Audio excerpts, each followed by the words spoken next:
जी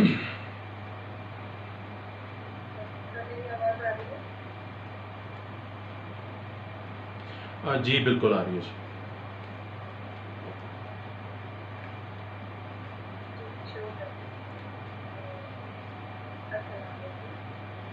जी अस्सलाम वालेकुम। आज हम सब पाकिस्तान की सीरीज कायनात की तकलीफ और इंतहा के आखिरी लेक्चर के लिए जमा तक तमाम सीरीज बहुत इंटरेस्टिंग रही, मज़ेदार रही, हम सब ने इंजॉय भी किया, हमारी बहुत सारी इल्म में इजाफा हुआ। ये सफ़र कायनात की इब्तिदा से शुरू हुआ और आज अपनी इख्तिताम तक पहुँच रहा है, जिसमें हमने फल्कियात और साइंस के कई अहम हक़ाइक़ को समझा। अच्छा जी, गुज़ारिश है कि लेक्चर के दौरान माइक पर रखिएगा और आपके जो सवालात वो इस लेक्चर के आखिर में आपको पूछे जाएंगे। तो हम उम्मीद करते हैं कि आखिरी सेशन की आप गुफ्तगू निहायत मुफीद और बामकसद साबित होगी। तो फिर चलते हैं वापस सर की तरफ। जी सर, कैसे हैं आप? अस्सलाम। जी अस्सलाम वालेकुम, बहुत शुक्रिया जी, बहुत शुक्रिया। आप कैसे हैं? जी अल्हम्दुलिल्लाह। जी बहुत शुक्रिया जी, थैंक यू वेरी मच। जी हाँ बिल्कुल, ये इस सीरीज़ का लास्ट लेक्चर है और यकीनन हर वो चीज़ जो जो शुरू हुई है उसने ख़त्म भी होना है। और लेक्चर सीरीज़ हमारी एक दिन शुरू हुई थी, आज ख़त्म हो रही है। तो यही हालत हमारी यूनिवर्स की भी है। यहीं से हम बात को कनेक्ट कर लेते हैं कि हमारी कायनात जो है वो अगर बनी है, और यकीनन कभी ना कभी बनी है, तो इसने ख़त्म भी होना है। और आज जल्दी से हम इस बात को थोड़ा सा डिस्कस करने की कोशिश करेंगे कि कायनात ख़त्म कैसे होगी। ये बात आज हमारा मौजू यही है कि कायनात एंड कैसे होगी, यूनिवर्स ख़त्म कैसे होगी। तो थोड़ा सा मैं पीछे से कनेक्ट कर देता हूँ, लास्ट जो हमारी डिस्कशन थी उसको मैं कनेक्ट करके तो आगे बढ़ जाऊँगा और यूनिवर्स की जो एंडिंग है उसके हवाले से हम थोड़ी सी बात करेंगे। और थोड़ा सा टाइम एंड पे मैं सेव करूँगा अपार्ट फ्रॉम द यूनिवर्स। मतलब बेसिकली बात तो यूनिवर्स की है, but little bit out of the science, थोड़ी सी फिलोसॉफिकल बात एक छोटी सी जो है वो भी आज आपसे थोड़ी सी हम शेयर करेंगे। अच्छा, अब बात यह है कि जी करंटली इस वक्त यूनिवर्स का एक सर्टेन साइज़ है और यूनिवर्स जो है, हमारी जो कायनात है उसमें गैलेक्सीज फैली हुई हैं, ट्रिलियंस ऑफ गैलेक्सीज फैली हुई हैं। ठीक है, ट्रिलियंस, बिलियन से भी आगे, ट्रिलियंस ऑफ गैलेक्सीज यूनिवर्स के अंदर फैली हुई हैं। और अगर आप इन गैलेक्सीज को देखें, इन सारी गैलेक्सीज को देखें, मतलब बड़ी बड़ी टेलीस्कोप्स की मदद से, तो ये एक ख़ास किस्म के पैटर्न में हैं। ये गैलेक्सीज जो हैं ये एक किस्म का वेब नुमा बनाती हैं, जाल नुमा बनाती हैं। इसका मतलब ये है कि हमारी यूनिवर्स का जो ओवरऑल एक स्ट्रक्चर है वो कुछ इस तरह से है, कुछ समथिंग लाइक दिस। अब ये जहाँ जहाँ मैं लाइन लगा रहा हूँ, ये वो जगह हैं जहाँ गैलेक्सीज हैं, ये वो जगह हैं जहाँ गैलेक्सीज मौजूद हैं। और इसमें कुछ ऐसे इलाके भी हैं जहाँ गैलेक्सीज या तो नहीं हैं या कम हैं। ठीक है, इनको हम कहते हैं एम्प्टी रीजन्स या वॉइड्स, हम इनको कहते हैं। तो ये जो मैंने आपको ऐसे लाइंस बना के समझाने की कोशिश की, ये वो जगह हैं जहाँ गैलेक्सीज मौजूद हैं। अब आप ये ना समझें कि जी पूरी यूनिवर्स के अंदर गैलेक्सीज बिल्कुल 100% यूनिफॉर्मली डिस्ट्रीब्यूटेड हैं, ऐसा नहीं है। गैलेक्सीज की कंसंट्रेशन कुछ कुछ रीजन्स में है और फिर कुछ रीजन्स में नहीं है या कम है। That is the current picture of the universe. बाकी हमारी यूनिवर्स में ये जो गैलेक्सीज मौजूद हैं, ये वो गैलेक्सीज उस मैटर से बनी हुई है जो हमें नजर आ रहा है, राइट? ये विजिबल मैटर की ये गैलेक्सीज हैं। और ये भी हम डिसाइड कर चुके हैं और इसका प्रूफ भी है हमारे पास कि बहुत सारा मैटर ऐसा है जिसको हम डार्क मैटर कहते हैं, वो हमें नजर नहीं आता। So where is the dark matter? अब ये जो गैलेक्सीज फैली हुई है, इसी गैलेक्सीज के फैलाव के साथ साथ डार्क मैटर भी मौजूद है। अब मैं दूसरे कलर से आपको ये बताने की कोशिश करता हूं कि डार्क मैटर कैसे फैला हुआ है। सो द डार्क मैटर, और ये भी मैंने लास्ट लेक्चर में कहा था कि डार्क मैटर भी यूनिफॉर्मली डिस्ट्रीब्यूटेड नहीं है, राइट? सो ये जनाब आप कह सकते हैं कि ये वो लाइनें हैं कि जहां पे डार्क मैटर मौजूद है। डार्क मैटर क्या है बेसिकली, मैं रिमाइंड भी करवा दूं साथ साथ, ताकि आप एक दफ़ा जहन नशीन कर लें कि जी डार्क मैटर किसको कहते हैं। ये है जी वो इलाके जहाँ पे डार्क मैटर मौजूद है। डार्क मैटर, ये जो वर्ड है ना जी डार्क, इसका मतलब है we don't know. Dark matter is that kind of matter which we don't know, वो है किस चीज का बना हुआ ये नहीं हमें पता। तो जब हमें नहीं पता तो हमने उसका नाम डार्क रख दिया, डार्क मैटर हमने उसका नाम रख दिया। तो जनाब विजिबल मैटर हो गया, डार्क मैटर हो गया। तीसरी चीज जो यूनिवर्स के अंदर मौजूद है वो है डार्क एनर्जी, इसका भी जिक्र पिछले लेक्चर्स में हुआ। ये जो डार्क एनर्जी है ये कहां पर मौजूद है, अब इसकी भी बात सुन लें। 70% आपकी यूनिवर्स जो है वो डार्क एनर्जी पे मुश्तमिल है, राइट? 70%, ऑलमोस्ट 70%। ये डार्क एनर्जी हर जगह पे मौजूद है, ठीक है? ये डार्क एनर्जी जो है ये पूरी यूनिवर्स के अंदर डिस्ट्रीब्यूटेड है, हर जगह पे मौजूद है। और ये क्या कर रही है, इसका किरदार क्या है, डार्क एनर्जी का क्या किरदार है? और भी बहुत सारे काम ये कर रही है, लेकिन मेन जो काम डार्क एनर्जी कर रही है वो क्या है, आज उस पर हम बात करेंगे और वहीं से फिर अगली बात की तरफ जाएंगे। बस तवज्जो रखना। 1998 में हमने एक चीज डिस्कवर की कि हमारी यूनिवर्स ना सिर्फ ये कि फैल रही है बल्कि एक्सेलरेशन के साथ फैल रही है। एक्सेलरेशन का मतलब यह है कि उसके एक्सपैंड करने का जो रेट है वो बढ़ रहा है, रेट इंक्रीज हो रहा है। अगर थोड़ी देर के लिए इस फाइंडिंग को आप थोड़ी देर के लिए माइनस कर दें, ठीक है, इस फाइंडिंग को थोड़ी देर के लिए आप छोड़ दें, तो इससे पहले 1998 से पहले, तवज्जो रखना जी, तवज्जो रखना, ये 2 दिन पहले कुछ क्वेश्चंस अराइज हुए थे, वो मैं आंसर वो भी करने लगा हूं, तवज्जो रखना। और बाकी जो क्वेश्चंस हैं वो इंशाल्लाह लेक्चर के एंड में।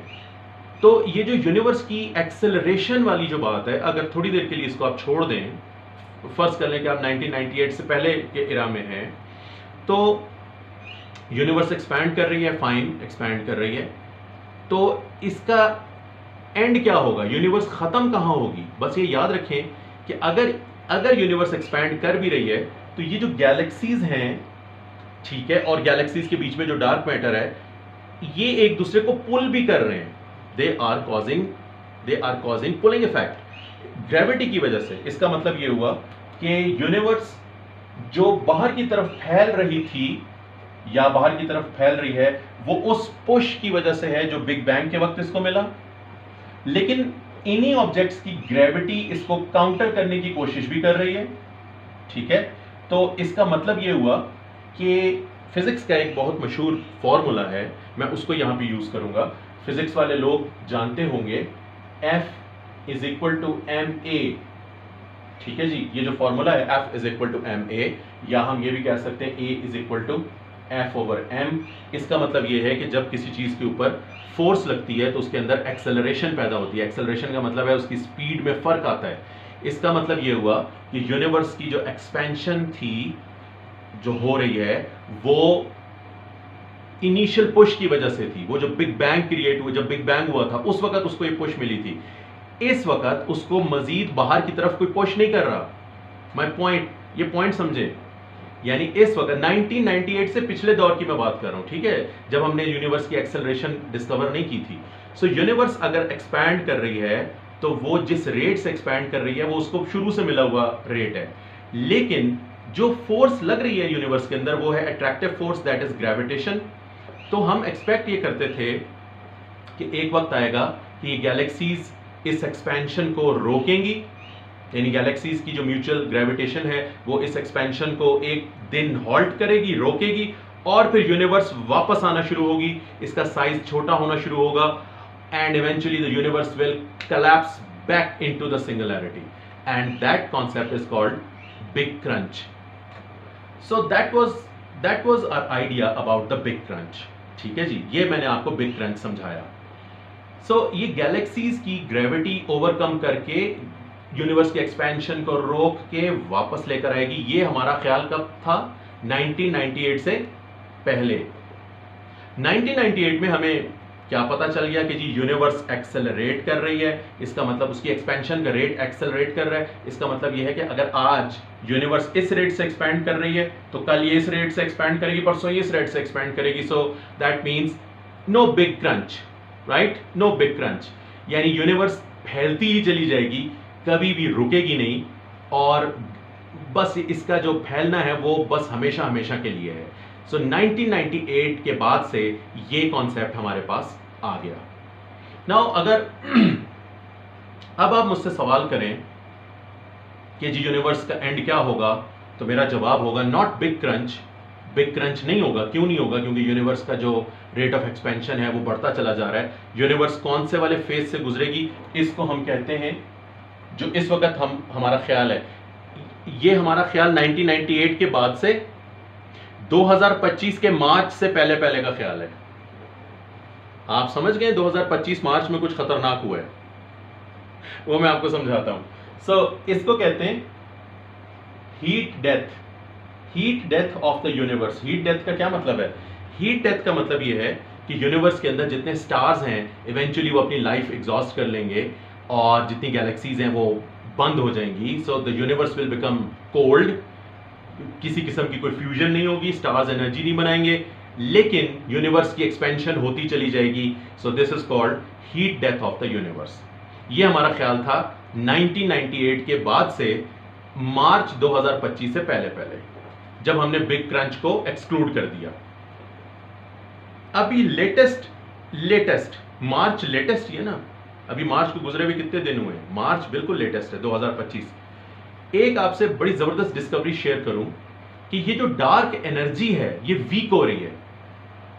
सो दैट मीन्स यूनिवर्स की जो एक्सेलरेशन हमने डिस्कवर की थी वो कम हो रही है। सो दैट सिंपली मीन्स कि यूनिवर्स में ये जो डार्क एनर्जी का रोल है ये वापस कम होता चला जा रहा है and we can again think about big crunch. अगर यूनिवर्स की एक्सेलरेशन खत्म हो गई ना किसी दिन, जो कि कम हो रही है, सो अगर यूनिवर्स की एक्सेलरेशन खत्म हो गई तो हम वापस उसी सिनारियो पे जंप कर जाएंगे कि जी यूनिवर्स एक्सपैंड कर रही है but no more accelerating because dark energy weak होती चली जा रही है। Somehow we don't know. मतलब डार्क एनर्जी एक अच्छा खासा तमाशा है कि जनाब कब आई, कब इसने यूनिवर्स को एक्सेलरेट करना शुरू किया, अब इसका असर भी खत्म हो रहा है, हमें आज पता चल रहा है ये सब कुछ हो भी चुका है। सो अगर ये वाकई डार्क एनर्जी वीक हो रही है और हमने उसकी नेचर को जाना ही नहीं कि वो है क्या चीज़ और वीक भी होना शुरू हो गई, तो जनाब यूनिवर्स की जो एक्सपेंशन है वो फिर नॉर्मल रेट से होती चली जाएगी and eventually the gravity will take over and we can again take the book out. वो जो बुक हमने शेल्फ में रखी थी उसको निकालें और बिग क्रंच पे दोबारा से काम करें। So the universe will collapse once again, that is 100% possibility. Now ये जो बिग बैंग थ्योरी है जो कि जिस पे हम मुसलसल बात करते चले जा रहे हैं, बिग बैंग थ्योरी क्या है? अगर कोई भी किसी एस्ट्रोनॉमर से पूछे कि जी what is the big bang theory, तो हम कहेंगे जी that is the theory which currently explains the beginning and the evolution of the universe, right? And बहुत सारे पॉइंट्स ऐसे हैं फिजिक्स में और एस्ट्रोनॉमी में और एस्ट्रोफिजिक्स में, बहुत सारे पॉइंट्स ऐसे हैं जिन पर बहुत सारी थ्योरीज हैं। Even quantum theory, quantum physics के कुछ 6-7 वर्जन्स हैं। क्वांटम थ्योरी के बहुत सारे वर्जन्स हैं, हर किसी का अपना एक वर्जन है, लेकिन फिजिक्स में बहुत कम ऐसी चीजें हैं और एस्ट्रोनॉमी में बहुत कम ऐसी चीजें हैं जिसके वर्जन्स नहीं है। जो एक थ्योरी है उसके अलावा कोई दूसरी थ्योरी है ही नहीं मुकाबले में, ये जी बस ये जो एक थ्योरी है बस यही है और तो कोई भी नहीं है। एक उसमें जो चीज है वो है big bang. Is there any other theory जो बिग बैंग से हटके आपको बताए यूनिवर्स कैसे बनी है? वी डोंट थिंक सो कि जी ऐसी कोई थ्योरी। और एक थ्योरीज के मामले में पुअर कॉन्सेप्ट ग्रेविटी का है। तो ग्रेविटी बेचारी बहुत गरीब है, इसके पास कोई थ्योरीज नहीं है। टोटल ग्रेविटी के पास 2 थ्योरीज हैं। वैसे आप कह सकते हैं कि इसकी इंटरप्रिटेशन करने की सबने कोशिश की है, बट एक्चुअल 2 थ्योरीज हैं। एक न्यूटन की theory universal theory of gravitation और एक general theory of relativity Einstein की। सो ग्रेविटी जो है वो बहुत पुअर, एक पुअर से मुराद है गरीब सा एक बंदा है जिसके पास टोटल 2 थ्योरीज हैं। सो यूनिवर्स की क्रिएशन और एवोल्यूशन में एक ही थ्योरी है? No wait, we have 2 theories. Big bang के मुकाबले में एक और थ्योरी भी है जिसको हम कहते हैं steady state theory, right? There is another rivalry theory with the Big Bang, that is steady state theory. ये steady state theory जो है ये क्या है, ये भी मैं थोड़ा सा आपको एक्सप्लेन करता हूँ और इस वक्त मैं क्यों ये आपको बताना चाह रहा हूँ, मैं उसकी भी रीजन आपको समझाता हूँ। steady state theory क्या कहती है कि जनाब यूनिवर्स, अच्छा बिग बैंग थ्योरी का क्या कहना है कि यूनिवर्स में जो बनना था बन गया, बस अब यूनिवर्स फैलती चली जा रही है, उसका कंटेंट चेंज नहीं हो रहा, राइट? सो स्टेडी स्टेट थ्योरी क्या कहती है? स्टेडी स्टेट थ्योरी का ये मानना है, जो कि फ्रेड हॉयल ने पेश की थी, the famous astronomer Fred Hoyle. Okay, Fred Hoyle की ये थ्योरी, ठीक है जी, ये कहती है कि यूनिवर्स जैसे जैसे एक्सपैंड होती है और गैलेक्सीज एक दूसरे से दूर जाती हैं, बड़ी मजेदार थ्योरी है, नई गैलेक्सीज और नया मैटर क्रिएट होता है। और इसकी इसकी उनके पास वही दलील है कि जी ये कैसे क्रिएट होता है, वो कहते हैं जैसे पहली दफा क्रिएट हुआ था, यानी गैलेक्सीज एक दूसरे से दूर चली जाती हैं और नई निकल आती हैं, मजीद मैटर दूर चला जाता है, नया निकल आता है। So that is called steady state theory. अच्छा, अब अगर ये दोनों थ्योरीज जो इनका कंपैरिजन किया जाए, स्टेडी स्टेट थ्योरी का और बिग बैंग का, तो obviously big bang is better, it is acceptable. उसकी रीजन क्या है? क्योंकि बिग बैंग आपकी हर चीज को एक्सप्लेन करती है। थ्योरी कॉस्मिक माइक्रोवेव बैकग्राउंड को बिग बैंग एक्सप्लेन करती है कि जनाब यूनिवर्स जब क्रिएट हुई थी तो उसकी कुछ बचा खुचा उसमें जो है वो आज भी मौजूद है माइक्रोवेव्स की शक्ल में, उसको हम कॉस्मिक माइक्रोवेव बैकग्राउंड कहते हैं। स्टेडी स्टेट थ्योरी इसको एक्सप्लेन नहीं करती। उससे आप अगर आप पूछें स्टेडी स्टेट थ्योरी से कि जी ये जो माइक्रोवेव बैकग्राउंड है किधर से आया है, तो उसके पास कोई आंसर नहीं है इसका। तो बिग बैंग बहुत सारी चीज़ों को एक्सप्लेन करती है, स्टेडी स्टेट थ्योरी नहीं एक्सप्लेन करती है। बट मैंने इसका जिक्र अब क्यों किया? जिक्र मैंने इसलिए किया क्योंकि कभी कभी पुरानी कुछ थ्योरीज जो कि पता नहीं क्यों पेश की गई थी, उनकी दोबारा ज़रूरत पड़ जाती है। ये अगर आपने इस जुमले की ताकत सुनी है, महसूस की है, तो ज़रा एक दफ़ा फिर मैं बोलूँगा, मुझे मज़ा आया बोलने में, आप भी सुन लें। फ्रेड हॉयल की स्टेडी स्टेट थ्योरी पे दोबारा मैंने बात क्यों की, इसका मैंने क्यों जिक्र किया? क्योंकि शायद कहीं हमें इसकी फिर ज़रूरत पड़ने लगी है। वो कैसे? बिग बैंग में कोई फ्लॉ आ गया, कोई मसला आ गया, शायद थोड़ा सा। देखें, यूनिवर्स एक्सपैंड करती चली जा रही है। मेरा पॉइंट सुनना जरा। यूनिवर्स एक्सपैंड करती चली जा रही है, इसका क्या मतलब है? इसका मतलब ये है कि ये जो दो पॉइंट्स थे, इनके बीच में इतना स्पेस था, अब ये दोनों पॉइंट्स इधर चले गए हैं क्योंकि स्पेस स्ट्रेच हो गया। तो स्पेस स्ट्रेच जो हुआ है, उसके अंदर, स्पेस के अंदर जो एनर्जी है, जिसको हम वैक्यूम एनर्जी कहते हैं, वो बढ़ गई ना, ज्यादा हो गई ना। देखें, इतना सा जो वैक्यूम है, जब वो इतना हो जाएगा तो एक्स्ट्रा एनर्जी उसमें पैदा हुई। इसका मतलब ये है कि समहाउ यूनिवर्स जो फैलती चली जा रही है, इसके अंदर जो वैक्यूम बढ़ता चला जा रहा है, हर हिस्सा वैक्यूम का अपनी एनर्जी कैरी करता है। क्वांटम फिजिक्स हमें कहती है वो एनर्जी कहां से पॉप अप कर रही है, from where the energy is popping up. That means if matter is not being created, at least vacuum is being created in the universe and the vacuum energy is being created in the universe. So अगर 100% Fred Hoyle की theory सही नहीं है कि जी वो नया matter बन जाता है, चलो मैटर नहीं बनता तो एटलीस्ट नया वैक्यूम जरूर क्रिएट हो जाता है। So we are having new vacuum and we are having new vacuum and we are having new vacuum. So in a sense we again need steady state theory. In a sense यही reason है कि जी आप अगर big bang को पढ़ रहे हैं और आप सिर्फ बिग बैंग को पढ़ रहे हैं, तो आप काइंडली स्टेडी स्टेट थ्योरी की भी कोई किताब निकाल के थोड़ा सा उसको भी पढ़ें। अजीब सी थ्योरी थी लेकिन पढ़ लें, हो सकता है कहीं पर काम आ जाए। कभी इस तरह की बोगस बातें भी काम आ जाती हैं। जैसे कि आइजैक न्यूटन ने ये कहा था कि जी लाइट पार्टिकल्स पे मुश्तमिल है, लाइट में पार्टिकल नेचर है। हमने उसको उठा के बाहर फेंक दिया इस कॉन्सेप्ट को, हमने कहा नहीं, लाइट में वेव नेचर है, और प्रूफ भी हो गया कि लाइट में वेव नेचर है। अब न्यूटन का ये जुमला कि जी लाइट में पार्टिकल नेचर है, इसको हमने डिस्प्रूव भी कर दिया, लेकिन बाद में हमें फिर पता चला हाँ जी लाइट में तो पार्टिकल नेचर है। अब क्या करें? आप जनाब फिर वही न्यूटन वाली पुरानी इधर उधर शर्मिंदगी में इधर उधर देखते हुए, अच्छा चलो वो जरा फिर निकालते हैं, मैन्युस्क्रिप्ट देखते हैं उसमें क्या लिखा हुआ था। तो वो कभी कभी हमें पुरानी बातें भी दोहरानी पड़ जाती हैं। इसलिए हाँ, शर्मिंदगी तो होती है ना, जब आपने पहले बड़ा किसी को इतना ज़्यादा सुनाया हो और फिर आपको बाद में उसी की ज़रूरत पड़ जाए, तो थोड़ी सी तो शर्मिंदगी होती है, और अगर नहीं होती तो होनी तो चाहिए। तो बहरहाल जी वो हमें ज़रूरत फिर पड़ गई। न्यूटन ने कहा था लाइट पार्टिकल्स पे मुश्तमिल है, वो पार्टिकल्स, आज फिर हमारा बिलीव यही है कि लाइट पार्टिकल्स पे मुश्तमिल है। लिहाजा स्टेडी स्टेट थ्योरी अगर ये कह रही थी कि जी मैटर क्रिएट हो रहा है, तो चलें उस बात पे हम नहीं आते, but something is being created and that is vacuum in the universe.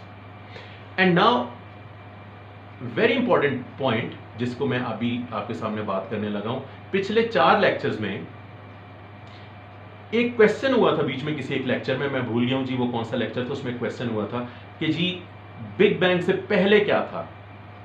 तो मैंने उसका आंसर यही किया था कि जी we don't know big bang से पहले क्या था, लेकिन we are trying to figure out कि बिग बैंग से पहले के इवेंट्स की कोई निशानी मिल जाए आफ्टर द बिग बैंग। आप मेरी बात समझें, देखें अगर ये वही सवाल है कि जैसे आप मुझसे पूछे पिरामिड्स कैसे बने, वैसे बाय द वे पिरामिड्स जो इजिप्ट वाले हैं इनका भी नहीं पता चल सका आज तक ये कैसे बने हैं, ये भी थ्योरीज चलती चली जा रही हैं। चलें छोड़ें इस बात को। अगर ये सवाल किया जाए कि जी पिरामिड्स कैसे बने, एलियंस ने बनाए थे, तो इसका जवाब ये नहीं जी एलियंस ने नहीं बनाए थे, बनाए तो इंसानों नहीं थे। कैसे पता चला? क्यों जी वो जो मजदूर हैं उनकी लाशें वहीं दफनाई गई हैं, तो इसलिए पता चला। तो कोई ना कोई ऐसी चीज बिफोर द क्रिएशन होनी चाहिए जो आफ्टर द क्रिएशन हमें नजर आए। क्या बिग बैंग से पहली की कोई चीज ऐसी है जो बिग बैंग के बाद नजर आ रही है? इस वक्त हमें वो कोई ऐसी चीज नजर आ रही है कि जो बिग बैंग से पहले की हो?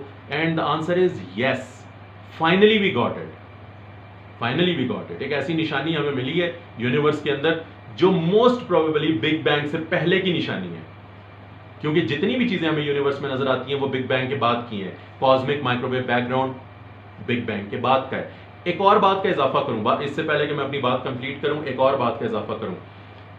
जब बिग बैंग हुआ तो उसमें किस्सा मुख्तसर, जब बिग बैंग हुआ तो उसमें से माइक्रोवेव्स जो निकली वो आज भी स्पेस में मौजूद हैं।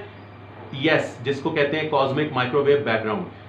बिग बैंग के वक्त कुछ विजिबल लाइट भी ऐसी निकली थी जो आज भी यूनिवर्स में मौजूद है। Similar to cosmic microwave background there is another glow of the big bang, but that is visible glow. Big bang का विजिबल ग्लो भी आज तक मौजूद है, ठीक है। सो बिग बैंग ने सिर्फ कॉस्मिक वेव्स नहीं छोड़ी अपने पीछे, विजिबल लाइट भी अपने पीछे छोड़ी है, ये भी मैं आपको बताऊं। Although it is very faint, but yes there is visible light also which is the remnant of big bang. Big bang की बाकियात में विजिबल लाइट भी शामिल है, बहुत वीक है लेकिन मौजूद है। अब आते हैं जी वापस अपने मौजू पर। कौन सी वो चीज है जो बिग बैंग से पहले की है और बिग बैंग के बाद हमें नजर आ रही है?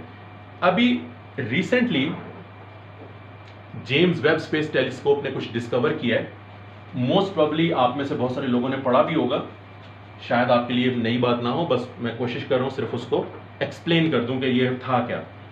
अगर तो बिग बैंग बिल्कुल रैंडमली हुआ था, रैंडम का मतलब ये है कि विदाउट एनी इन्फ्लुएंस, एंड उसके पीछे की जो रीजनिंग है वो हमें तो नहीं पता कि वो कैसे हुआ था, but at the moment of big bang if everything was normal, इसका मतलब ये है कि जब बिग बैंग से एनर्जी निकली होगी, एनर्जी से मैटर बना होगा, मैटर से गैलेक्सीज बनी होंगी, तो ये सब कुछ बिल्कुल रैंडम हुआ होगा। रैंडम का मतलब ये है कि कोई भी डायरेक्शन जो है वो फेवरेबल डायरेक्शन नहीं होगी, या कोई भी चीज फेवरेबल नहीं होगी, हर चीज रैंडम होगी। इसका मतलब ये है कि अगर कोई गैलेक्सी एक तरफ रोटेट कर रही है तो किसी दूसरी गैलेक्सी को दूसरी तरफ रोटेट करना चाहिए, किसी तीसरी गैलेक्सी को फिर उस तरफ, यानी जितनी गैलेक्सीज यूनिवर्स में बनी उनमें से आधी गैलेक्सीज एक तरफ रोटेट कर रही होनी चाहिए और आधी गैलेक्सीज को दूसरी तरफ रोटेट करना चाहिए। अगर तो सब कुछ रैंडम था तो आधी गैलेक्सीज को यहां से आप देखेंगे तो उनको क्लॉकवाइज घूमना चाहिए और बाकी आधी गैलेक्सीज को एंटी क्लॉकवाइज घूमना चाहिए इधर से देखने पर। But James Webb space telescope ने क्या डिस्कवर किया कि 2/3 गैलेक्सीज एक ही तरफ घूम रही हैं और 1/3 गैलेक्सीज एक तरफ घूम रही हैं। So majority of the galaxies are spinning in one direction and less number of galaxies are spinning in the other direction.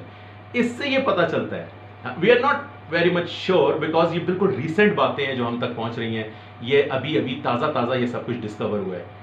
तो हमें ये अंदाजा हुआ है कि जब बिग बैंग हुआ था तो शायद वो बिग बैंग घूमते हुए हुआ था। The events of Big Bang were not just like this. The events of Big Bang were like this, similar to the formation of the solar system, जिसमें हमारा सोलर सिस्टम सिर्फ बना नहीं था, घूमते हुए बना है। इसी वजह से पूरा सोलर सिस्टम एक ही तरफ घूमे जा रहा है ना। हम सब जानते हैं प्लैनेट सन के गिर्द एक ही तरफ घूम रहे हैं, अपने एक्सेस पे भी उसी तरफ घूम रहे हैं। So the whole system is having one directional motion.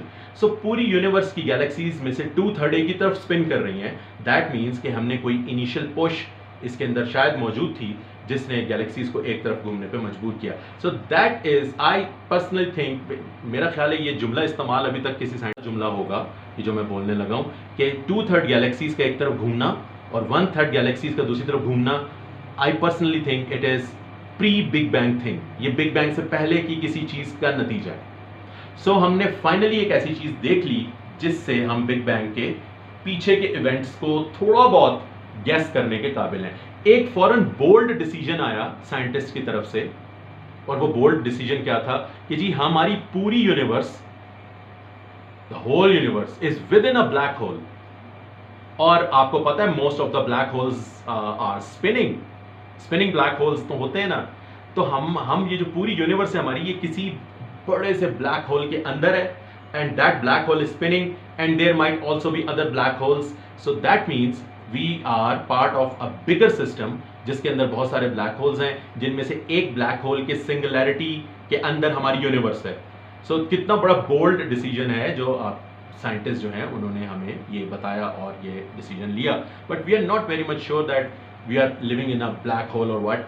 But ये जो सारी galaxies, most of the galaxies एक तरफ स्पिन कर रही हैं, take it not as we are living in a black hole, take it as a hint of pre big bang events. और big bang से पहले ऐसा क्या हुआ जिसकी वजह से यूनिवर्स बनी, नहीं पता हमें, हम उसको फाइंड आउट करने की कोशिश कर रहे हैं, बट इस हिंट को आप भूल नहीं सकते। सो राइट नाउ क्या यूनिवर्स बिग क्रंच की तरफ जाएगी? यस जा सकती है, बिल्कुल जा सकती है। बिकॉज वही वाली बात रिवाइज कर दूं और बस मैं बात को वाइंड अप करूं और आखिरी जो मैंने 2-4 जुमले बोलने थे वो भी बोलूंगा। यूनिवर्स बिग क्रंच की तरफ जा सकती है, जा सकती है। क्यों? क्योंकि डार्क एनर्जी वीक हो रही है। क्या यूनिवर्स हीट डेथ की तरफ जा सकती है कि फैलती रहे और बस सितारे मर जाएं? यस। दोनों में से क्या होगा? We don't know, but we have these two possibilities. दोनों पे वर्कआउट किया जा सकता है, but what exactly will happen, we really don't know. So that is the end of the universe, which is not, at least not tomorrow. कल तो universe नहीं ख़त्म होने वाली और परसों भी नहीं ख़त्म होने वाली। हमारा सन जो है वो पहले ख़त्म होगा, यूनिवर्स बाद में ख़त्म होगी। तो ये यूनिवर्स का जो एंड का प्रोसेस है, क्या ये आपके जो स्टूडेंट्स हैं उनको एग्ज़ाम से बचा सकेगा? एग्ज़ाम से पहले यूनिवर्स ख़त्म हो जाए तो एग्ज़ाम से हम बच जाएंगे? सॉरी, ऐसा नहीं होगा, आपको एग्ज़ाम देने पड़ेंगे। क्या ये यूनिवर्स के एंड होने का प्रोसेस मुझे कल जॉब पे जाने से रोक लेगा? क्योंकि जॉब जितनी मर्जी अच्छी हो, जॉब ही होती है और दिल यही करता है कि बंदा ना जाए। तो नहीं जी नहीं, मुझे जाना ही पड़ेगा, क्योंकि यूनिवर्स उसके बाद ख़त्म होगी मेरे जॉब पे जाने के बाद। तो यूनिवर्स बहुत बाद में जाके ख़त्म होगी। Now my lecture and my series ends here. और थोड़ी सी मैं आपके साथ बिल्कुल थोड़ी सी डिस्कशन करूंगा, एक हार्डली 10 मिनट के अंदर अंदर बात को वाइंड अप करके, तो मैं फिर इंशाल्लाह आपको मैं वेलकम करूंगा कि जी आप क्वेश्चंस करें। Now my point here is, ये सीरीज़ ख़त्म हुई और ये जो सीरीज़ अभी आज यहाँ ख़त्म हो रही है, ये मेरा स्पेस साइंसेस ग्रुप के लिए, ये मेरा 37वां लेक्चर था ऑनलाइन। 37th ऑनलाइन अपीयरेंस थी मेरी जी, excluding the my YouTube channel and वो उसको छोड़ के, ये इस तरह मेरी 37th अपीयरेंस थी। और मुझे ज्वाइन किए हुए 1 साल और 2-3 महीने हुए। सो इस 1 साल 2-3 माह में इन्होंने मुझे 37 दफ़ा कैमरे के आगे बिठा दिया है, और इनका बस नहीं चलता कि जी ये मुझे इससे ज़्यादा दफ़ा, वो कहा भी था हमारी मेंबर ने कि जी आप बस हफ्ते में 1 दिन आते हैं, ज़्यादा आया करें। सो यही मेरी बात है, that is the point. Now थोड़ा सा सोचने की बात यह है कि that is definitely an honor to be in space sciences group. Now my point here is little bit philosophical thing कि अगर मेरी ज़िंदगी, ठीक है जी, मेरी ज़िंदगी जो है उसकी ज़रूरत क्या है, मुझे क्या चाहिए? मुझे हवा चाहिए, मुझे पानी चाहिए, मुझे थोड़ा सा खाना चाहिए, ये ज़िंदा रहने के लिए चंद चीज़ें चाहिए। क्या इन सारी चीज़ों को मुहैया करने में प्लूटो का कोई किरदार है? या इन सारी चीज़ों को मुहैया करने में नेपच्यून का कोई किरदार है? या चले छोड़े, ये तो फिर करीब के ऑब्जेक्ट्स हैं। मेरी ज़रूरियात के पीछे एंड्रोमेडा गैलेक्सी ना होती तो क्या ये सारी चीज़ें पूरी ना होती?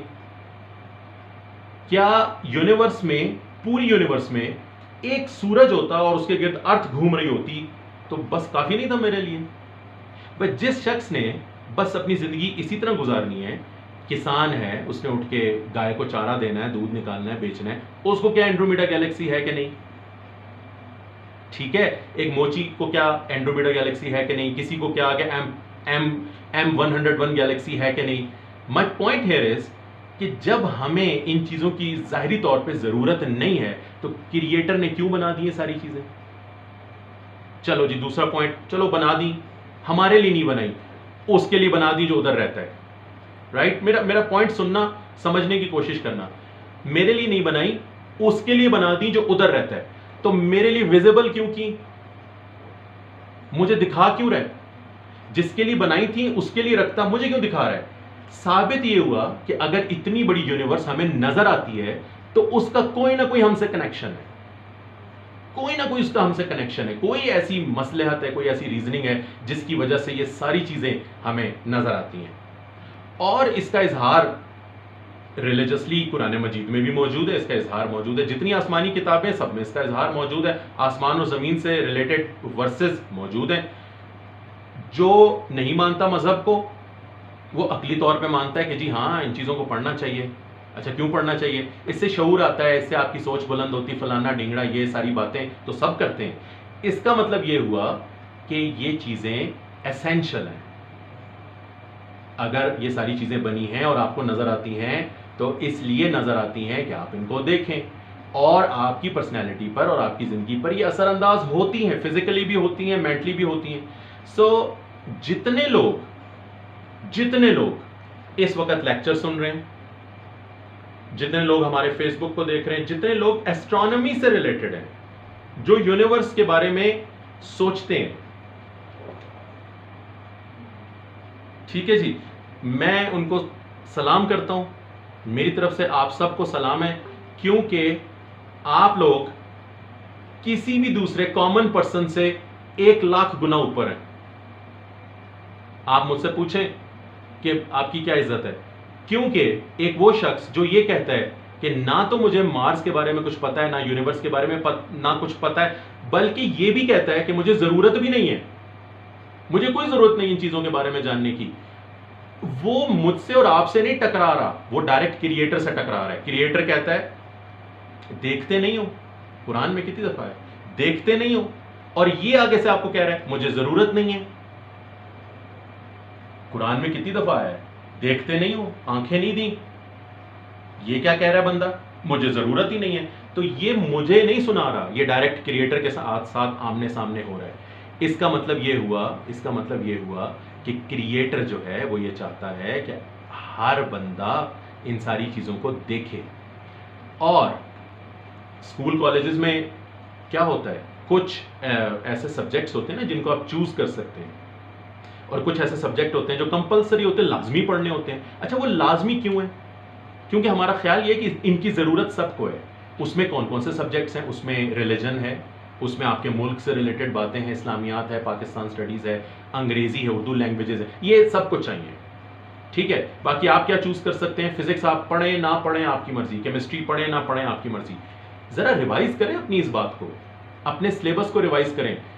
2 सब्जेक्ट्स लाजमी में डालें, उसकी ज़रूरत लाजमी सबको है, फिजिक्स एंड एस्ट्रोनॉमी, इसको लाजमी में डालें। अंग्रेजी उर्दू के साथ ये 2 भी पढ़ाएं।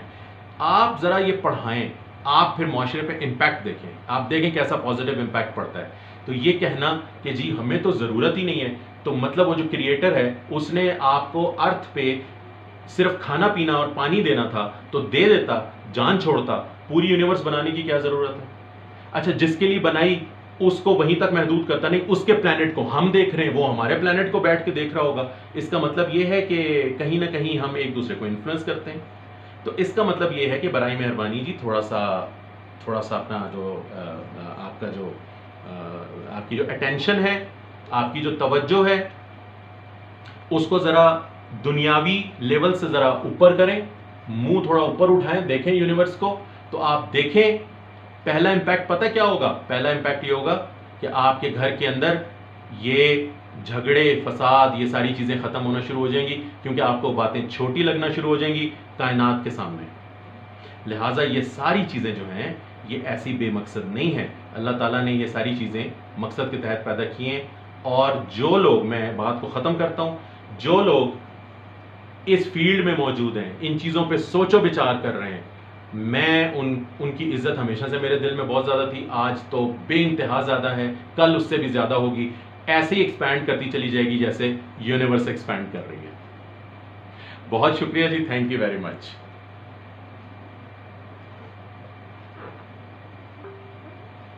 वाओ सर, अमेजिंग, बहुत इंटरेस्टिंग, बहुत मज़ा आया आज के लेक्चर में, आज के इख्तिताम में। बिल्कुल दिल नहीं चाह रहा था कि आपका लेक्चर जो है वो इस कायनात की एक्सपेंडिंग की तरह ये भी एक्सपेंड होता चला जाए और हम सुनते चले जाएं। तो वाओ, बहुत अच्छा लगा, थैंक यू सो मच। हमारे साथ जो सुनने वाले हमारे मेंबर्स हैं वो सवाल भी करना चाहते हैं, तो सबसे पहले अलाउद्दीन अहमद हैं, उन्होंने हैंड रेज़ किया है। जी, आप अपना सवाल पूछेंगे। अस्सलाम वालेकुम। जी अस्सलाम वालेकुम। ये आपने माशाल्लाह बड़ी अच्छी बात की, लेकिन कुरान पाक में 756 दफ़ा आयात आई हैं खुद करने की, और इन्हीं लोगों को उलुल अल्बाब कहा जाता है, जो अपने दिमाग के जो बाप यानी दरवाज़ों को खुला रखते हैं ऊपर वाली साइड से, रिसीविंग में रिसीविंग स्टेशन। अच्छा सर, एक चीज़ ये है कि जब हम किसी बुलंद इमारत पर या पहाड़ पर खड़े होते हैं और ऐसे देखते हैं सीधा, तो हमारी निगाह जो है 5 से 10 किलोमीटर काम करती है, और जब हम आसमान की तरफ देखते हैं तो लाखों किलोमीटर दूर में चांद, सितारे और नजर आते हैं। इसका मतलब ये हुआ कि हमारी निगाह की जो वसअत है वो ऊपर की तरफ ज़्यादा है। जैसे अभी आपने बात की, मेरे दिल में यही आ रहा था कि जब हम कायनाती चीज़ों पर गौर फिक्र करते हैं तो निगाह के अंदर भी वसअत पैदा हो जाती है। तो आपने बड़ा अच्छा आइडिया दिया। अच्छा, मेरा सवाल ये है कि मैंने बहुत सारी किताबें ऐसी पढ़ी हैं, और जो मतलब कि मैं उनके रेफरेंसेस, अगर आपका अगले संडे को लेक्चर हुआ तो उसमें मैं पेश करूँगा रेफरेंसेस। उसमें ये बताया गया है कि बहुत सारे प्लैनेट्स ऐसे हैं जहाँ पर अल्लाह ताला की बेघर आबादियाँ, मखलूक़ात आबाद हैं। या ज़ाहिर है इतना बड़ी गैलेक्सीज है, अरबों मतलब बिलियन ट्रिलियन ऑफ स्टार्स, और ये सारी चीज़ें चल रही हैं, उनकी एग्जिस्टेंस है। अच्छा, बहुत सारे ऐसे स्पिरिचुअल स्कॉलर हैं जो कि मिसाल के तौर पर जो बुद्ध मत के और क्रिश्चियन और हिंदू और मुस्लिम भी बहुत सारे स्पिरिचुअल स्कॉलर्स हैं, उन्होंने ये बताया है कि ये यहाँ प्लैनेट्स पर आबादियाँ हैं। और प्रिडिक्शन में जैसे बाबा वांगा, एक बल्गारिया के खातून थी, उन्होंने भी ये पेशन गोई की हुई है, प्रिडिक्शन है उनकी कि 2025 या उससे नेक्स्ट में आगे पीछे का रास्ता होगा वो नहीं कराएंगे। इसी तरह एक बुद्ध मत के स्कॉलर हैं लॉक सिंह रेम्पा, उन्होंने भी बहुत सारी किताबें लिखी, उन्होंने भी इस बात पर कहा है। इस तरह इब्न अरबी ने लिखा है, तो इसके बारे में आपकी क्या राय है? अच्छा जी, बहुत शुक्रिया जी, थैंक यू वेरी मच। ये जो एक पूरी सीरीज़ हम इस पे ऑलरेडी कर चुके हैं एलियंस के हवाले से। ये जो प्रेडिक्शंस हैं जी, ये इसके पीछे जो रीज़न्स हैं जिसकी वजह से ये प्रेडिक्शंस हुई हैं, वो रिलीजियस रीज़न्स हैं या कोई और रीज़न्स हैं, हम उसकी डिटेल में तो नहीं जा सकते। इसका आसान जवाब ये है कि जी एक्स्ट्रा टेरेस्ट्रियल बीइंग्स ढूंढे तो हमने नहीं है आज तक, मिले तो हमें आज तक नहीं है, लेकिन वही वाली बात है कि जी क्या हो सकते हैं, तो उसकी पॉसिबिलिटी 100% है। आप सही कह रहे हैं। अब एग्जैक्ट ये बताना कि जी कब राब्ता होगा कब नहीं होगा, तो मैं इसके बारे में कुछ नहीं कह सकता। ये जितने लोग प्रिडिक्ट कर रहे हैं इनके पीछे कोई ना कोई रीज़न होगी। बिल्कुल जिस तरह आपने मुझे बात बताई, इसी तरह मैंने भी बहुत सारे एविडेंसेस बताए थे अपने लेक्चर के दौरान, लेकिन बहुत सारे एविडेंसेस ऐसे हैं जिन पे थोड़ी सी हम बहस कर सकते हैं, लेकिन 100% चांस ये है कि सिर्फ हम अकेले नहीं हैं यूनिवर्स में, यानी इतनी बड़ी यूनिवर्स हम अकेले के लिए नहीं बनी। ऑब्वियसली बहुत सारी मखलूक़ात होंगी, लेकिन वो क्यों आज तक यहाँ नहीं आई, या आई हैं तो हमसे छुप के रहती हैं, ये सारी बहस हो सकती है। सो 100% चांसेस हैं कि जी एक्स्ट्रा टेरेस्ट्रियल्स मौजूद हैं। किसी ने बड़ा अच्छा एक जुमला कहा है, वो जल्दी से सुनाऊँ, थोड़ा हंसाऊँ आपको, फिर अगले सवाल की तरफ चलते हैं। एक बड़ी ज़बरदस्त सेइंग है, एक बंदे का नाम मेरे जहन से निकल गया, उसने कहा जी दूसरी जो स्पेस में मखलूक़ात हैं वो अक्लमंद बहुत हैं इसलिए यहाँ नहीं आती। तो मौजूद होंगी लेकिन वो इसलिए ज़मीन की तरफ नहीं आती क्योंकि वो सोचते होंगे इधर आके क्या करना है। So 100% chances are there, I agree with you.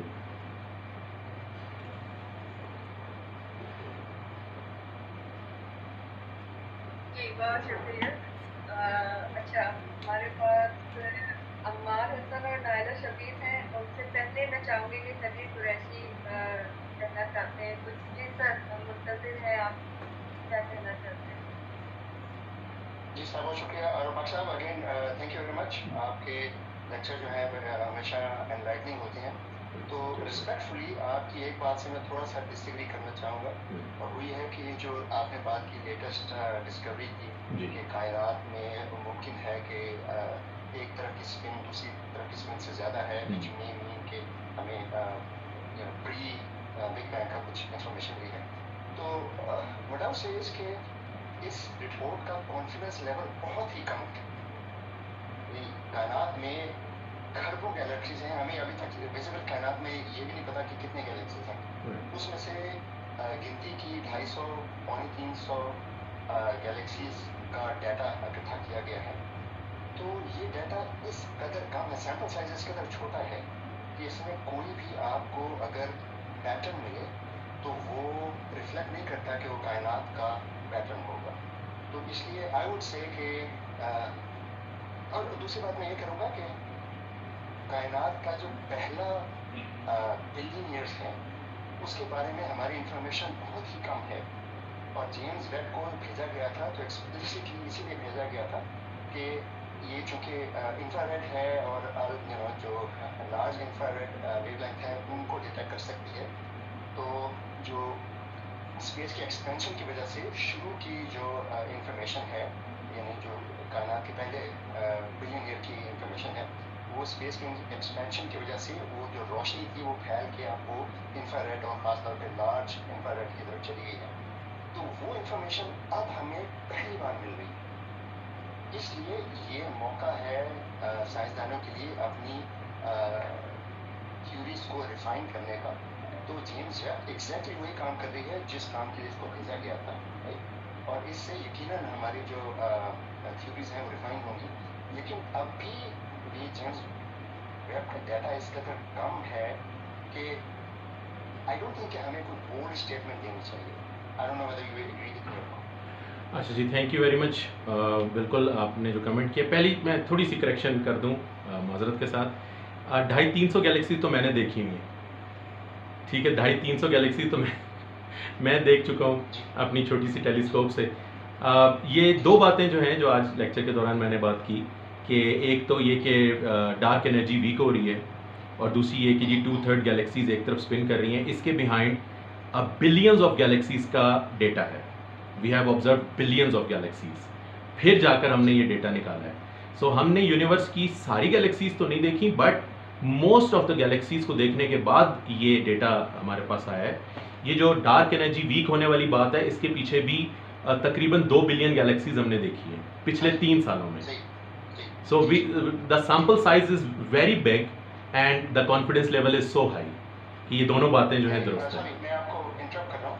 ये जो स्पेसिफिक स्टेटमेंट है कि कायनात में एक साइड की स्पिन ज़्यादा है, इसका डाटा आप दोबारा चेक कीजिएगा। सिर्फ 250, क्योंकि इसके लिए उन्होंने सिर्फ वो गैलेक्सीज का डाटा लिया है जो जिनकी जो Z वैल्यू है वो 7 से ज़्यादा है, यानी जो पहले 1 बिलियन साल में बन गई है। तो उनका डाटा अब तक नहीं था। ये करीब की जो गैलेक्सीज है उनका डाटा नहीं है ये, राइट। तो ये जो स्पिन का डाटा है ये सिर्फ कोई मेरे पास वो डाटा एग्जैक्ट नहीं है, लेकिन 263 या 273 ऐसा कुछ है गैलेक्सीज को काउंट किया है हमने। और इस कदर जो दूर की गैलेक्सीज हैं उनका डाटा इस कदर फेंट होता है कि उसमें ये डिटेक्ट करना कि आपको पता है कि वो जो स्पिन डिटेक्ट करते हैं वो डॉपलर इफेक्ट चेक करते हैं, राइट। कि एक साइड से थोड़ा जो है वो लाइट की फ्रीक्वेंसी ज़्यादा आ रही है, दूसरी तरफ से कम आ रही है, तो that's how they detect spin. तो ये जो दूर की गैलेक्सीज हैं एक तो बहुत कम है, सैम्पल साइज बहुत छोटा है, दूसरा है कि उसका बिकॉज डिस्टेंस इतना कम है कि वो बिल्कुल जो उसमें जो डॉपलर इफेक्ट को डिटेक्ट करना है वो जेम्स वेब की जो डिटेक्शन की लिमिट है उस लिमिट पे जाके वो डिटेक्ट कर रहा है, राइट। तो उस लिमिट पे जाके आपका कॉन्फिडेंस लेवल वैसे कम हो जाता है बिकॉज इस न्यू टेक्नोलॉजी के वाहिद स्कोप है जिसके डाटा को हम किसी इंडिपेंडेंटली वेरीफाई नहीं कर सकते, राइट। और फिर ये है कि जो एल्गोरिथम यूज होते हैं वो भी पहली दफ़ा यूज़ हो रहे हैं, इससे पहले यूज़ नहीं हुए बिकॉज अगेन कि वो डाटा जो है वो इस कदर फेंट है। तो प्लीज़ मेरी आपसे रिक्वेस्ट है कि दोबारा चेक कीजिएगा।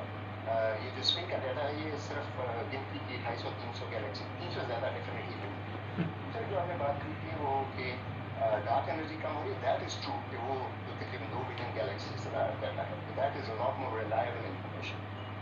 Sorry to take your time. अच्छा जी, थैंक यू वेरी मच। बहस लंबी हो जाएगी जी, बाकी कुछ और लोग भी हैं वो भी क्वेश्चन करना चाहते हैं, बट 300 गैलेक्सीज़ का डेटा अगर जेम्स वेब का है तो इवन ये तो कॉन्फिडेंस लेवल को, हमारा एक कॉन्फिडेंस लेवल होता है, ये तो उसको भी सरपास नहीं करता। तो अगर 2 या 300 गैलेक्सीज़ का कोई डेटा हमारे पास है तो हम तो प्रेजेंट भी नहीं करते उसको, हम छोड़ ही देते हैं। बट ये प्रेजेंट हुआ है और अच्छा खासा ये प्रेजेंट हुआ है और कॉन्फिडेंस लेवल इस तरह का था कि ये प्रेजेंट हुआ है।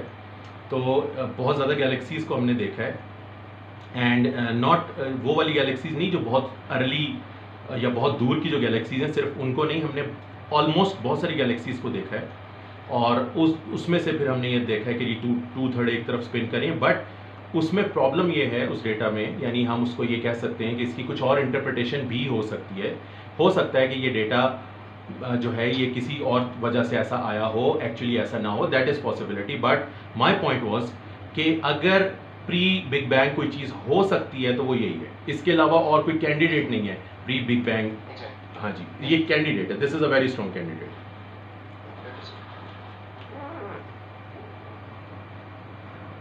बहुत शुक्रिया शबीर सर। चलिए हमारे साथ अमार हमारे काफ़ी देर से वेट करेंगे। नायला शबीर दीजिए, अमार टर्न सवाल कीजिए, हमारे पास टाइम सिर्फ 10 मिनट है, तो मुख्तसर सवाल कीजिएगा। जी Amar sir. Yes sir, I would take much of your time. कि एक्चुअली मेरा पहला लेक्चर है और मैंने एक दोस्त के थ्रू ज्वाइन किया, अटीना ने मुझे कॉन्टेक्ट किया था। मुझे थोड़ा इंटरेस्ट है उस बारे में, लेकिन मेरा जो आज का क्वेश्चन है बड़ा इंटरेस्टिंग क्वेश्चन है कि कैसे बिग बैंग एक दफ़ा हो चुकी है। तो जैसे हमने कहा मीटिंग में बोला गया कि मतलब एक दिन आएगा जिस दिन सब खत्म हो जाएगा, क्या बता के चलेगा एवरीथिंग। तो क्या ऐसी बिग बैंग जैसी कोई चीज़ दोबारा पॉसिबल है, दोबारा हो सकती है? जी, इसी का आंसर बिल्कुल हम बीच में कर चुके हैं। बिग क्रंच जो है वो एक पॉसिबिलिटी है कि यूनिवर्स हमारी जो है वो वापस कोलैप्स कर जाए और ख़त्म हो जाए, और ना सिर्फ ख़त्म हो जाए बल्कि during that collapse it will just bounce back and will create a new universe. तो एक ये साइक्लिक यूनिवर्स का कॉन्सेप्ट भी है कि हमारी यूनिवर्स साइक्लिक है, ये कोलैप्स होती है फिर बनती है, फिर कोलैप्स होती है फिर बनती है, तो ये कॉन्सेप्ट मौजूद है। सो हम इसको रूल आउट नहीं कर सकते। देयर इज़ अ पॉसिबिलिटी कि हमारा ये बिग बैंग पहला ना हो या हमारा ये बिग बैंग आखिरी ना हो, ये हो सकता है साइक्लिक यूनिवर्स के दरमियान का कोई इवेंट हो, दैट इज़ टोटल पॉसिबल। बिल्कुल, थैंक यू। थैंक यू अमार। जी नायला शबीर काफ़ी देर से आप वेट कर रही हैं। जी कहिए। और बहुत इंटरेस्टिंग लेक्चर था आज का, लास्ट था और उम्मीद है कि कभी स्टार्ट होगा। सर मेरा क्वेश्चन जो है वो सर कबीर के क्वेश्चन से ही रिलेटेड है। जब आप कह रहे थे कि हो सकता है कि हमें बिग बैंग से ये जो टाइम था उसका कोई साइन मिला हो, तो जब हम कहते हैं कि बिग बैंग के टाइम की टाइम स्टार्ट हुआ और स्पेस भी स्टार्ट, तो टाइम का कॉन्सेप्ट तो तब होगा ना, like past present and future जब टाइम होगा। तो जब हम कहते हैं कि टाइम ही तब स्टार्ट हुआ है बिग बैंग के टाइम, तो उससे पहले का क्वेश्चन ये मुझे काफ़ी अब्सर्ड सा लगता है। तो ये आप कैसे इसका एक्सप्लेन करेंगे? बिल्कुल, हम ये कहते हैं कि जी बिग बैंग के वक्त ही टाइम भी शुरू हुआ है, और स्पेस भी वहीं से क्रिएट हुआ है। बट जैसे मैंने कहा कि ये जो बिग बैंग का इवेंट था, इसको किसी चीज़ ने कॉज तो ज़रूर की है, ये तो इसमें तो 100% वी आर श्योर कि किसी चीज़ ने, कोई ना कोई ऐसी चीज़ थी जिसने इसको कॉज किया है। सो जिस चीज़ ने भी इसको कॉज किया होगा वो इससे पहले होगा। अब जैसे ही मैं वर्ड पहले इस्तेमाल करता हूँ, फिर टाइम का कॉन्सेप्ट बीच में आ जाता है, तो इसका मतलब ये होगा कि टाइम जो है वो हो सकता है कि ये बिग बैंग के वक्त शुरू ना हुआ हो, पहले से हो।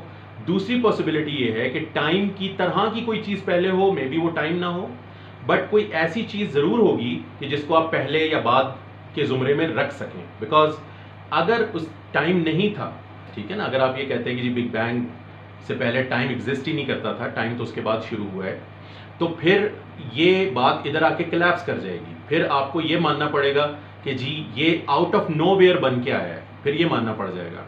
इसके पीछे की कोई कॉजेज नहीं है, तो अगर इसके पीछे कोई कॉज है तो उस कॉज के साथ दूसरा लफ्ज़ पीछे का खुद ही आ जाता है। सो दैट सिंपली मीन्स कि टाइम की तरह का कोई कॉन्सेप्ट पीछे इसके साथ एसोसिएटेड है कि जिसने इन इवेंट्स को जो है वो इनिशिएट किया।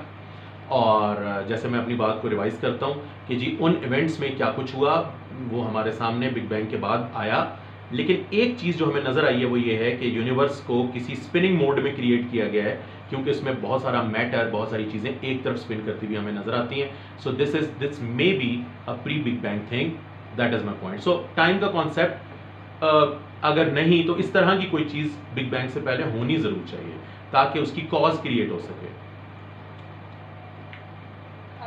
या फिर सर हम इस तरह भी कह सकते हैं कि लाइक ये टाइम जो है ये हमारे यूनिवर्स के लिए है, तो हम इसके रेफरेंस से देखते हैं कि इसका टाइम अब स्टार्ट हुआ है, तो बाकी जो है जो रेफरेंस दैट इज़ करेक्ट। बिल्कुल ऐसे हो सकता है कि जैसे ये टाइम पीछे से हो लेकिन यहाँ से हमारे लिए शुरू हुआ हो, या जैसे रॉकेट लॉन्च जब होता है तो हम कहते हैं जी टी, उसको टी कहते हैं। जब रॉकेट लॉन्च हो जाता है हम कहते हैं T+2 मिनट्स, T+3 मिनट्स। जब रॉकेट लॉन्च होने वाला होता है हम कहते हैं T-2 मिनट्स, T-30 सेकेंड्स। तो ये हो सकता है कि टाइम का कॉन्सेप्ट पहले से हो लेकिन ये रेफरेंस पॉइंट बन जाए हमारे लिए, that is a possibility. Okay sir, thank you very much. Thank you जी। इंटरेस्टिंग सीरीज रही आपके साथ, और नेक्स्ट भी हम इंशाल्लाह वेट करेंगे आप नए टॉपिक के साथ हैं। बहुत शुक्रिया जी, thank you very much, thank you very much, thank you. बहुत शुक्रिया फैलोशिप की इंडस्ट्री समाचार का। दो चार सारी आप लोग बात करते हैं तो मज़ा आता है, तो हम चाहेंगे कि आखिरी बात आपकी ही हो और इसी पे हम उस पर काम करें। थैंक यू डॉक्टर साहब, बहुत शुक्रिया आपका, थैंक यू आपके वक्त निकालने का। मेरा बस ये साथ साथ सवाल है कि आपकी जो बुक्स हैं वो मैं चाह रहा हूँ कि जैसे कि उनको ऑर्डर किस तरह किया जा सकता है, तो बाकी सब लोगों के लिए बेनिफिट के लिए अगर आप प्रोसेस बता सकें कि बुक्स कैसे ऑर्डर कर सकते हैं जो आपकी वेबसाइट पर। जी बहुत शुक्रिया जी पहले तो। दूसरा ये कि मेरी जो वेबसाइट है जी astrobucket.com, उसी का जो बुक्स वाला सेक्शन है उसमें नीचे मेरा व्हाट्सएप नंबर लिखा हुआ है, तो आप मुझसे रब्ता करें, व्हाट्सएप करें, बाकी डिटेल इंशाल्लाह वहाँ पर आपको बता देंगे। वहीं पर मेरा नंबर लिखा हुआ है, मेरा नंबर ले लें, मुझे व्हाट्सएप कर दें, इंशाल्लाह वहाँ पर हम फिर ख़रीदो फरोख्त वाली बात कर लेंगे। Thank you so much. Thank you very much.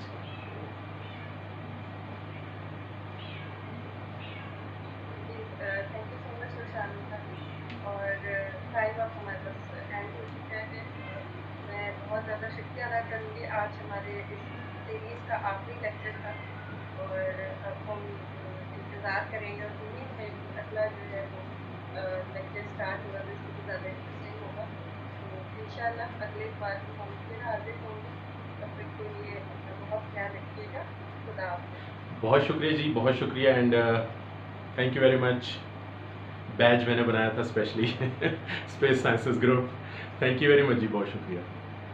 Thank you so much sir, और तमाम अहबाब का जो इस वक्त हमारे साथ मौजूद हैं, आप सबका बहुत शुक्रिया। बहुत शुक्रिया। और आप सबसे ये गुजारिश है कि जितना ज़्यादा हो सकता है हमारे ग्रुप को प्रमोट करें, ताकि ये वाला जो इल्म है जो सर बाकर हम तक पहुँचा रहे हैं आसान अल्फाज में, वो तमाम अहबाब के लिए ईजीली अवेलेबल हो सके। Once again thank you so much sir, आपका बहुत शुक्रिया। स्पेस साइंसेज आपका बहुत शुक्रिया, और तमाम सुनने वाले और देखने वालों को बहुत शुक्रिया। थैंक यू सर, अल्लाह हाफिज़। अल्लाह हाफिज़ जी, बहुत शुक्रिया, थैंक यू वेरी मच।